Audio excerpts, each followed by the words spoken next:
ஆலவாய் ஸ்தலத்தின் நீலமாமிடற்ற ஆலவாயிலான் அப்படின்ற பாடலுக்கு பொருள் சொல்பவர் பத்மாவதி பெருமளம்.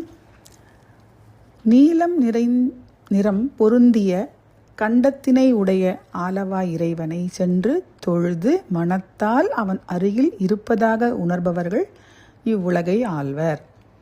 எமபயமின்றி வாழ ஏழுலகங்களிலும் எழுந்து அருளிருக்கும் ஆலவாய் இறைவனது மெய்ப்புகழையே உரையால் போற்றி வருவீர்களாக.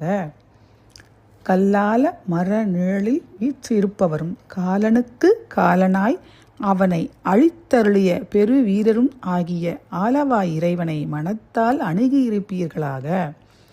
ஆலவாய் கோயிலுள்ள எந்தையாகிய சிவபெருமானுடைய அழிவில்லாத புகழுக்கு இருப்பிடமான திருவடிகளை மனம் கொள்ளுங்கள். வெற்றியோடு கூடிய ஆனேற்றினானது நான்மாடக்கூடல் என்னும் ஆலவாயின் புகழை பாடி மனத்தால் அந்த இறைவனையே நாடி வாழ்வீர்களாக.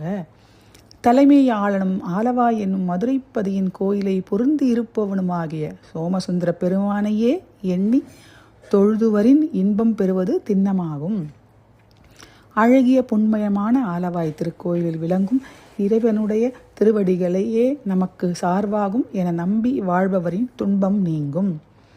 அரக்கனாகிய பெருவழி படைத்த இராவணனை கால் விரலால் நெறித்தருளிய ஆலவாய் அரண் புகழை உரைக்கும் உள்ளத்தார்க்கு அவனது கருணை உள்ளதாகும்.